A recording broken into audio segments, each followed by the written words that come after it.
ఒక్కసారి కొమ్మూరి గోల్డ్ కి కాల్ చేయండి. తాకట్లో ఉన్న మీ బంగారాన్ని విడిపించి మార్కెట్ ప్రైస్ కి వాళ్ళు కొనుక్కుని మిగతా డబ్బులు మీకు ఇచ్చేస్తారు. నమస్తే లోకేష్ సార్, నా పేరు ఎన్ ప్రణతి. ఓకే సార్ అని ఎవరిని పిలిస్తే నాకు చాక్లెట్ ఇవ్వాలి. సో ఇప్పుడు ఒక చాక్లెట్ ఇవ్వాలి నువ్వు నాకు, ఓకేనా? ఓకే, లోకేష్ అనొచ్చు, లోకేష్ అన్న అనొచ్చు, ఓకేనా? అన్న దాన్ని చాలా. నమస్తే లోకేష్ అన్న, నా పేరు ఎన్ ప్రణతి. నేను 9th క్లాస్ చదువుతున్నాను. లోకేష్ అన్న, నేను మిమ్మల్ని ఒక ప్రశ్న అడగాలని అనుకుంటున్నాను. అన్న, మీరు ముందు మా స్కూల్కి వచ్చారు, అయితే అప్పటికి ఇప్పటికీ మా స్కూల్ మీకు ఎలా అనిపించింది? చంద్రంపాలెం స్కూల్కి ఎప్పుడు వచ్చినా వర్షం పడుతుంది. ఫస్ట్ టైం సర్ప్రైజ్ విజిట్ అని వచ్చాను, అప్పుడు గట్టిగా వర్షం పడింది, మొత్తం బురదగా ఉండే. రెండోసారి ల్యాబ్ ఓపెన్ చేసాక వచ్చినప్పుడు కూడా భారీగా వర్షం పడింది. ఈరోజు కూడా వర్షం పడుతుంది. సో మన స్కూల్ అంటే నాకు గుర్తొచ్చేది వర్షం. గడిచిన 2 సంవత్సరాలు, ఇది 3వ వస్తున్నా. మా మంగళగిరిలో ఉన్న స్కూల్కి కూడా నేను వెళ్ళా 3 సార్లు. మా నిడమర స్కూల్ కూడా 3 సార్లు వెళ్ళా. కానీ మీ స్కూల్కి వచ్చా 3rd టైం. నాకు ఈరోజు నిజంగానే చాలా చాలా ఆనందంగా ఉంది. ఎందుకంటే మొదటిసారి వచ్చిన స్కూల్కి 3వసారి వచ్చిన స్కూల్కి ఎంత మార్పు ఉందో మీరందరూ చూస్తున్నారు. అద్భుతంగా గ్రౌండ్లు ఏర్పడినాయి, డ్రైన్స్ కూడా వచ్చినాయి. సో చేంజ్ మనం తీసుకురావచ్చు అనేది ఇది ఒక అద్భుతమైన ఉదాహరణ. So I'm very excited. ఎందుకంటే ఇది ఒక మోడల్. ఈ మోడల్ ఇక్కడ ఒక్క స్కూల్కే కాదు, రాష్ట్రంలో ఉన్న అన్ని హై స్కూల్స్కి ఇలాంటి మోడల్ తీసుకెళ్లాలనేదే నా లక్ష్యం. Thank you.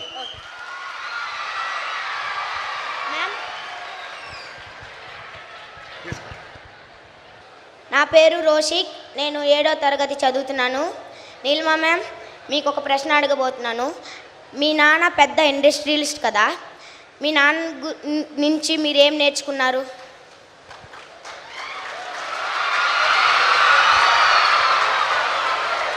Good question.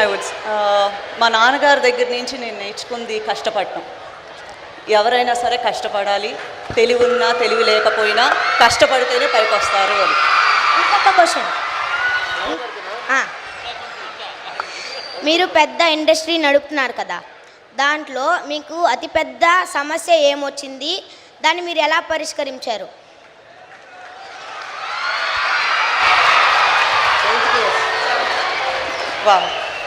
సమస్య అనేది వస్తూ ఉంటుంది. ఇదొక్కటే పెద్దది అని ఎప్పుడూ ఉండదు, అవి వస్తానే ఉంటాయి, మనం పరిష్కరించుకుంటూ ఉండాల్సిందే. కానీ టీమ్ అనేది ఇంపార్టెంట్. ఒక్కళ్ళగా ఏది చేయలేవు. You have to have a team. టీంలో అందరినీ సమానంగా చూసుకుని సమానంగా ట్రీట్ చేస్తే వాళ్ళు ఇలాంటి ప్రాబ్లమ్స్ వచ్చినప్పుడు they will guide you and they will make sure the decisions are right for that.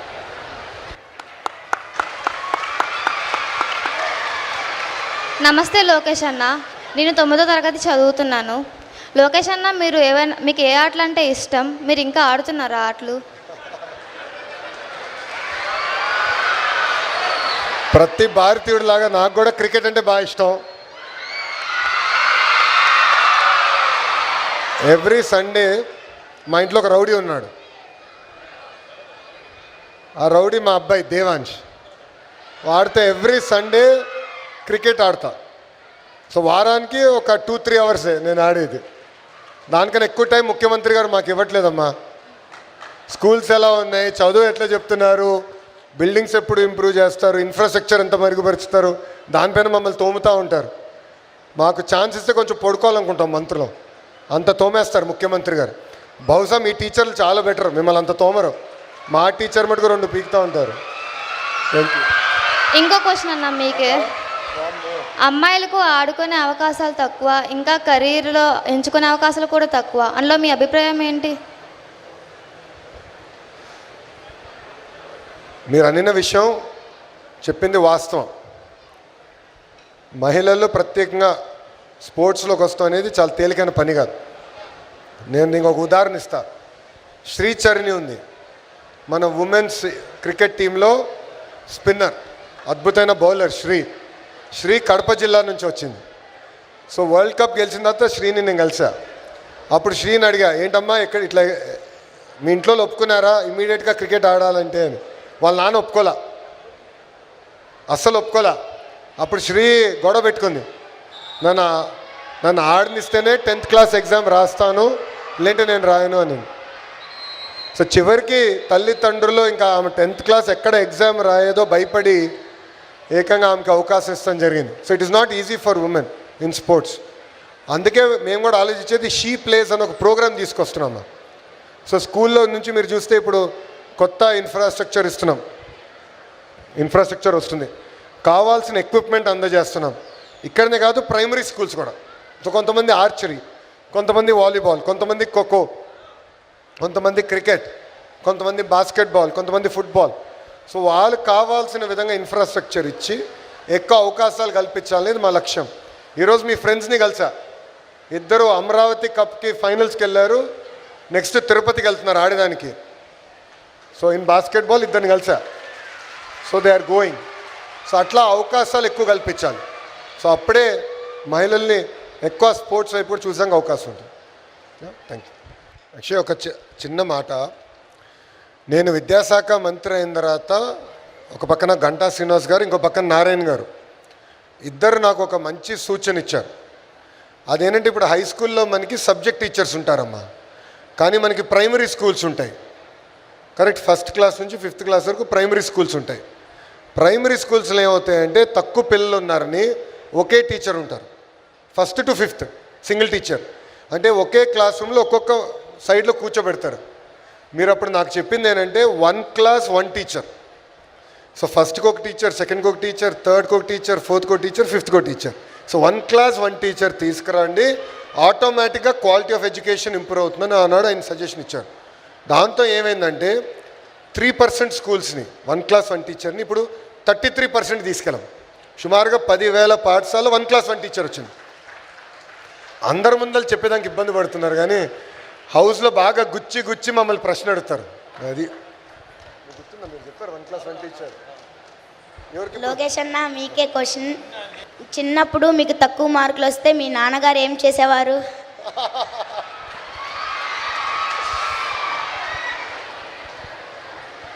నేను ఈరోజు ఈ స్థాయికి వచ్చానంటే అంత మా అమ్మే. ఎందుకంటే నాన్న ఎప్పుడు రాజకీయాలు అటు తిరుగుతూ ఇటు తిరుగుతూ రాత్రి ఎప్పుడో వచ్చేవారు. సో ఆయన రాత్రి 11:30, 12కి వచ్చేవారు, మళ్ళీ పొద్దున 5:30, 6ంటికి రెడీ అయ్యి వెళ్ళిపోయేవారు. సో నేను పడుకున్న తర్వాత వచ్చేవారు, నేను లేసే సమయానికి ఆయన వెళ్ళిపోయేవారు. సో నన్ను పెంచింది మొత్తం ఈరోజు ఈ స్థాయికి తీసుకొచ్చి మా అమ్మ. తక్కువ మార్కులు వస్తే మా అమ్మ చితక బాధేది, మొహమాటాలు ఏం లేదు. సో నేను కూడా దొంగ పనులు చేశా.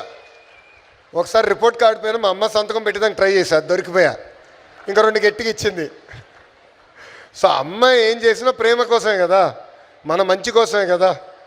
సో నేను ఈరోజు ఈ స్థాయికి వచ్చానంటే అంత మా అమ్మే, మా అమ్మ వల్లనే ఇక్కడ ఉన్నా.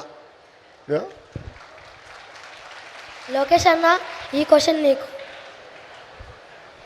మీరు రాజకీయంలో లేకపోయి ఉంటే మీరు ఏ వృత్తిని, ఏ రంగంలో మీరు ఉండేవారు?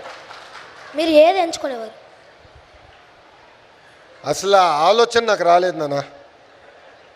ఎందుకంటే 2005లో అనుకుంటా, అప్పుడు బాబు గారు ఓడిపోయారు ముఖ్యమంత్రిగా. నేను బాబు గారితో పెళ్ళికి వెళ్ళా హైదరాబాద్లో. అప్పుడెంత నా వయసు, ఐ వుడ్ బీన్ అబౌట్ 21, 22 ఉంటా. పెళ్ళికి వెళ్తే ఇట్లా ఒక 5,000 మంది ఉన్నారు. బాబు గారు ఎంటర్ అయ్యారు, అప్పుడు ముఖ్యమంత్రి కూడా కాదు, మాజీ ముఖ్యమంత్రి. ఎంటర్ అయిన 5,000 మంది గౌరవంతో నుంచున్నారు, అంటే రెస్పెక్ట్. ఆ రోజు నేను నిర్ణయించుకున్నా, రాజకీయాల్లోకి రావాలి, రెస్పెక్ట్ పొందాలి. సో అప్పటి నుంచి వెనక్కి చూడాల. నా స్టాన్ఫర్డ్ MBA అప్లికేషన్లో కూడా నేను చెప్పా రాజకీయాల్లోకి వస్తున్నా. నాకు బ్రహ్మణితో పెళ్ళేక ముందరనే బ్రహ్మణికి చెప్పా, నేను రాజకీయాల్లోకి వెళ్తాం గ్యారంటీ అని. సో నాకు చిన్నప్పటి నుంచే క్లారిటీ ఉంది. అరౌండ్ 21, 22కే క్లారిటీ వచ్చేసింది, I will be in politics. So నేను వేరే ఫీల్డ్ అనుకోలే. నీలిమా మేడం, ఈ క్వశ్చన్ మీకే. మీ దృష్టిలో అందం అంటే ఏమిటి? చాలా కష్టమైన క్వశ్చన్. ఏదైనా ఆనందం కలిగిద్ది అందం. అది ప్రేమ అవ్వచ్చు, అదొక పువ్వు అవ్వచ్చు, ఏదైనా సరే నీకు చూసిన వెంటనే ఆనందం కలిగిందంటే అది అందం.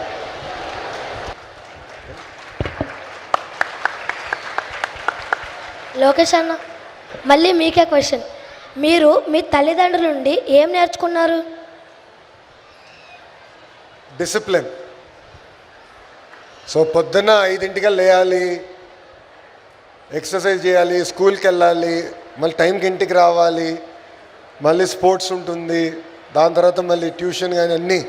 ఆ డిసిప్లిన్. సండే కూడా వదిలిపెట్టేది కాదు మా అమ్మ నన్ను సరిగ్గా. ఒక 2 గంటలు ఎక్కువ పడుకుంటే సండే అందరూ వచ్చి తలుపు కొట్టేవారు, టైం అయింది లేరనైనా అని. సో ఆ డిసిప్లిన్ నేర్పించారు. సో ఫండమెంటల్ అది నేను నేర్చుకున్నా తల్లిదండ్రుల దగ్గర నుంచి. లోకేష్ అన్న, మీకు మరొక ప్రశ్న. అన్న, మీరు స్కూల్లో ఉండేటప్పుడు మీ లక్ష్యం ఏముండేది?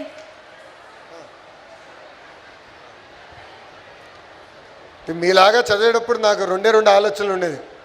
రోజు ఎప్పుడు క్రికెట్ ఆడాలి, దాని తర్వాత డిన్నర్కి ఏముంటే బాగుంటుందని ఆలోచన. చిన్నప్పుడు ఎక్కువ నేను అదే 2 ఆలోచించేవాడిని. కానీ నాకు నా స్కూల్లో నా జీవితం ఎప్పుడు మారిందంటే 10th క్లాస్లో నన్ను వైస్ ప్రిఫెక్ట్ చేశారు స్కూల్కి మొత్తానికి. సో మొత్తం అటెండెన్స్ చూడాలి. సో నాకు I think most memorable event was that. I think vice prefect అవుతాం మా మొత్తం స్కూల్కి, భారతీయ భవన్కి వైస్ ప్రిఫెక్ట్ అవుతాం. Most memorable moment. మల్య గారు, మీకే ఈ క్వశ్చన్. నువ్వు సార్, మన సిటీలో ఉన్న స్కూల్స్కి ప్లే గ్రౌండ్, లైబ్రరీస్, ఇంకా చాలా ఫెసిలిటీస్ని మీరు ఎలా పెంచాలనుకుంటున్నారు? మంచి ప్రశ్న అడిగావు. వైజాగ్ అనేది ఈరోజు ఒక గ్లోబల్ సిటీగా డెవలప్ అవుతూ ఉంది. మనకి సైమిల్టేనియస్గా దివీస్ లాంటి కార్పొరేట్ కంపెనీస్ కూడా చాలా ఎస్టాబ్లిష్మెంట్ ఇక్కడ ఎక్కువ చేస్తున్న కంపెనీస్ ఉన్నాయి. ఈరోజు చంద్రంపాలెం స్కూలు ఎలాగైతే దివీస్ వాళ్ళ యొక్క దీంతో మనం ఒక మంచి దీని కింద చేసుకున్నాము. ఈరోజు ఎడ్యుకేషన్ మినిస్టర్ గారు కానీ, గౌరవ ముఖ్యమంత్రి గారు కానీ అందరూ కూడా మన ఆంధ్రప్రదేశ్లో ఉన్న అన్ని స్కూల్స్లో ఒక పక్క డిఎస్సి ద్వారా టీచర్సు ఫ్యాకల్టీ ఎలా పెంచుకుంటా ఉన్నామో, సేమ్ టైము ఇన్ఫ్రాస్ట్రక్చర్ కూడా ముఖ్యంగా ఈ స్పోర్ట్స్ సంబంధించి ఇవన్నీ కూడా పెంచాలనేది ప్రభుత్వం టార్గెట్ పెట్టుకున్నప్పుడు కూడా ప్రభుత్వం కొంత చేసినా ఈ సిఎస్ఆర్ ఏదైతే ఉందో సిఎస్ఆర్ని పుల్అప్ చేసి అన్ని స్కూల్స్లో కూడా ఇప్పుడు ఎలాగైతే చంద్రపాలెం స్కూల్ చేసామో మిగతా అన్ని స్కూల్స్ కూడా రాబోయే 3 సంవత్సరాల్లో అటు కార్పొరేట్ కంపెనీలు అలాగే స్వచ్ఛంద సంస్థలు ఉన్నాయి, అందరితో కూడా మాట్లాడుతూ ఉన్నాం. వైజాగ్ ఆ పొటెన్షియాలిటీ ఉంది కాబట్టి తప్పకుండా నువ్వు కోరుకున్నట్టుగా వైజాగ్లో ఉన్న అన్ని స్కూల్స్లో కూడా ఈ స్పోర్ట్స్ ఇన్ఫ్రాస్ట్రక్చర్ క్రియేట్ చేస్తాం. నీలిమ మేడం, మీకు ఇంకో ప్రశ్న. బిజినెస్ చేయాలనుకునే వాళ్ళకి మీరు సలహాలు ఇస్తారా? తప్పకుండా సలహా ఇస్తానమ్మా. కానీ డ్రీమ్ చేయాలి, డ్రీమ్ బిగ్. కానీ డ్రీమ్ చేసినంత మాత్రాన సాధించలేము, దానికి కష్టపడాలి. దానికి ఎలా వెళ్ళాలని ఒక పాత వేసుకుని దానికే కష్టపడాలి. స్కై ఈజ్ ద లిమిట్ అంటారు మా నాన్నగారు ఎప్పుడు. నువ్వు డ్రీమ్ చెయ్యి, నువ్వు కష్టపడు, స్కై ఈజ్ ద లిమిట్, నీకు ఎక్కడికైనా వెళ్ళగలవు. సో బిజినెస్ చేయాలి అంటే కష్టపడాలి, డ్రీమ్ చేయాలి.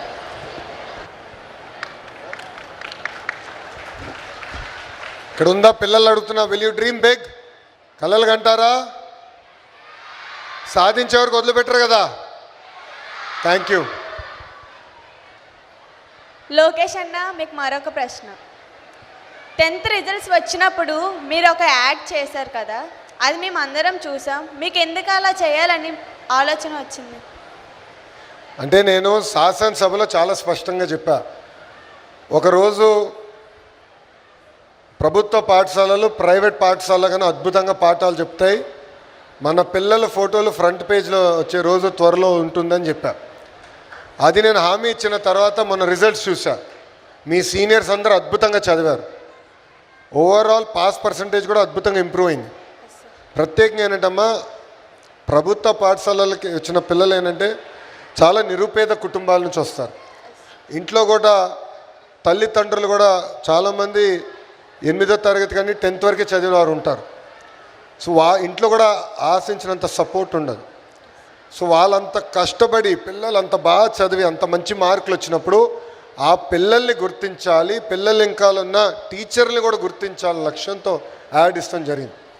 ఆ యాడ్ ఇచ్చిన తర్వాత ఏమైందంటే నా దగ్గర నుంచి ఒక మంత్రిగా కానివ్వండి, లేదంటే గౌరవ ముఖ్యమంత్రి గారు కానివ్వండి, దాని తర్వాత టీచర్లు అందరం ఈ ఎకో సిస్టంలో అందరం గర్వపడ్డాం.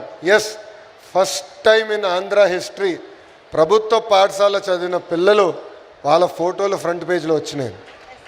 సో మీరు అది చూస్తే కూడా ఎక్కడ ముఖ్యమంత్రి గారి ఫోటో లేదు, నా ఫోటో కూడా లేదు, పిల్లల photo. That is how we want to celebrate good achievers.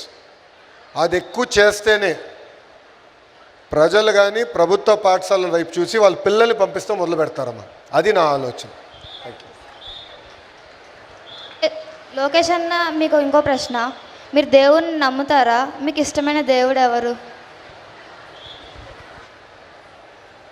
మా పార్టీలో ఒక సిద్ధాంతం ఉందమ్మా, సమాజమే దేవాలయం, ప్రజలే మా దేవుళ్ళని. ఇక్కడున్న మిమ్మల్ని అందరూ కూడా కోరేది ఏంటంటే, జీవితంలో మీకు వేరేళ్ళకి పక్కన మిత్రులు కానివ్వండి, బంధువులు కానివ్వండి, నేబర్స్ కానివ్వండి, సహాయం చేసే అవకాశం దేవుడు ఇస్తాడు. ఇచ్చినప్పుడు సహాయం చేయాల్సిన బాధ్యత మనందరిపైన ఉంది. సో ఒక్కొక్కరు చేయగలిగితే పేదరికం నుంచి బయటికి, సమాజం బయటికి లాగచ్చు. సో అది మనందరం కలిసికట్టుగా చేయాలి. అప్పుడే మనం ఉన్నత స్థానానికి రాగలుగుతాం. సో 10 మందికి ఉపయోగపడాలి, 10 మందికి సహాయం చేయాలి. Okay, thank you. లోకేష్ అన్న, మీ స్కూల్లో మీకు సంతోషకరమైన రోజు ఏది? బాగా వర్షాలు పడినప్పుడు స్కూల్కి హాలిడే ఇస్తారు కదా, అది నాకు సంతోషకరమైన రోజు.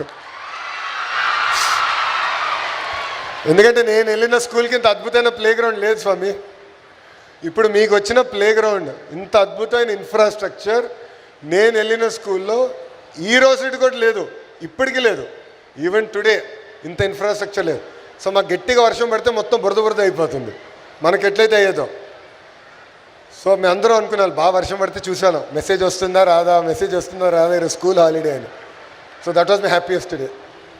ఇప్పుడు మీకు అవకాశం లేదు, మీకు ఇప్పుడు అవకాశం లేదు, బురద లేదు.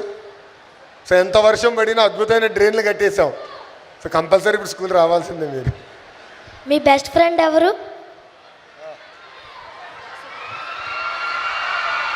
అది సీక్రెట్, ఇక్కడ చెప్పకూడదు కదా. అందరు అరుస్తున్నారు వెనకాల నుంచి. కానీ ఒక విషయం చెప్తాం, స్కూల్లో ఇంటర్ అంటే 11th 12thలో మీరు ఇంజనీరింగ్లో చేసుకున్న ఫ్రెండ్షిప్ జీవితాంతం ఉంటాయి, అది మర్చిపోవద్దు. ఎందుకంటే మనం కష్టకాలాల్లో ఉన్నప్పుడు ఫస్ట్ మనతో నిలబడేది కుటుంబ సభ్యులు, రెండోది మన స్నేహితులు. ఎప్పుడు మనం కొన్ని విషయాలు మనం తల్లిదండ్రులు కూడా చెప్పలేకపోవచ్చు, మన స్నేహితులతో మాట్లాడుకుంటాం, అవునా కదా. ఏదో పనులు చేస్తే ఎవరితో మాట్లాడతాం? స్నేహితులతోనే కదా. సో వాళ్ళతో మాట్లాడతాం. సో స్నేహితులు అనేది జీవితాంతం చాలా ఇంపార్టెంట్. సో స్నేహితులు అవుతాం అనేది చాలా కష్టం, పోగొట్టుకుంటాం చాలా ఈజీ. సో స్నేహితులను ఎప్పుడు గుర్తుపెట్టుకోవాలి జీవితాంతం. నువ్వు ఏ స్థాయికి వెళ్ళినా, నువ్వు ఒక కంపెనీ CEO అయినా, నీ ఫ్రెండ్స్ని ఎప్పుడు మర్చిపోదు. That would be my advice to you. సరే అన్న, thank you.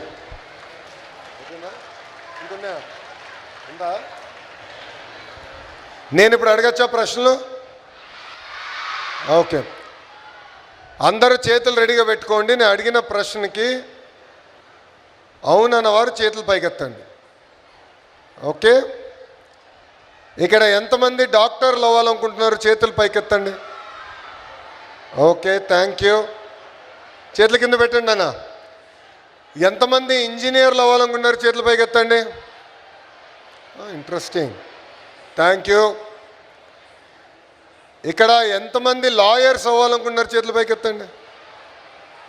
Okay, IAS IPS అధికారి అవ్వాలనుకున్న వాళ్ళు ఎంతో చేతులు పైకెత్తండి. ఒక చేతులు కింద పెట్టండి. ఒక పారిశ్రామికవేత్త అవ్వాలనుకున్న వాళ్ళు ఎంతమంది? చేతులు పైకెత్తండి. సొంత కంపెనీ స్టార్ట్ చేసి ఒక 100 మందికి ఉద్యోగాలు కల్పించాలి. చెల్లి, very good, thank you. Okay, last and most important question. ఇక్కడ ఎంతమంది రాజకీయ నాయకులు అవ్వాలనుకుంటున్నారు? చేతులు పైకెత్తండి. ఇప్పుడు అందరూ ఎత్తేస్తున్నారు. సో మీరు అందరు రాజకీయాల్లోకి వస్తారా? ఎందుకు? ఈరోజు నేను మంత్రిగా ఉన్నాను కనుక స్కూల్ బాగు చేశా, అదే కానీ నాకు ఈ పదవి లేకుండా ఉంటే నేను చేసే సత్తా ఉండేది కాదు. సమాజంలో ఏ మార్పు అయితే మనం ఆశిస్తున్నామో రాజకీయం కూడా ఒక అద్భుతమైన మార్గం ఆ మార్పు తీసుకొచ్చేదానికి. ఓకేనా? సో బాగా చదువుతున్నారా? ఓకే. మీ స్కూల్ రౌడీ ఎవరు ఇక్కడ? అందరూ అటు వెనకాల ఎక్కడో చూస్తున్నారు. ఉన్నారా ఎవరన్నా? గుడ్. సో బాగా చదవాలి, తల్లిదండ్రుల్ని గౌరవించాలి, ఉపాధ్యాయుల్ని గౌరవించాలి, ఉపాధ్యాయులు చెప్పేది శ్రద్ధగా మీరు పాటించాలి. ఈరోజు ప్రత్యేకంగా Saturday no bag day. So ఇప్పుడు మీకు హాయిగా ఇన్ఫ్రాస్ట్రక్చర్ కూడా ఇచ్చాం. సో ఫిజికలీ యాక్టివ్ అవ్వండి, contribute back to society. And మీరు ఏ స్థాయికి వెళ్ళినా, ఇక్కడ డాక్టర్లు అవుతారు, ఇంజనీర్లు అవుతారు, లాయర్స్ అవుతారు, ఐఏఎస్ ఐపీఎస్ అధికారులు అవుతారు, రాజకీయ నాయకులు కూడా అవుతారు. మీరు ఏ స్థాయికి వెళ్ళినా కూడా మీ స్కూల్ని మర్చిపోదు, మీ టీచర్ని మర్చిపోదని నేను కోరుతున్నా. తిరిగి రండి, స్కూల్కి హెల్ప్ చేయండి, ఇంకా ఇన్ఫ్రాస్ట్రక్చర్ కల్పించండి, టీచర్లతో ఎప్పుడు టచ్లో అండి. ఓకేనా? గుడ్. Any question? ఇంకేమైనా ప్రశ్నలే మాకు? ఎమ్మెల్యే గారిని అడిగేదానికి ఏమైనా ఉందా? చిన్న ఉందా? ఆలోచిస్తున్నారు సీరియస్గా. ఓకే అమ్మా, థ్యాంక్ యూ వెరీ మచ్. జై హింద్.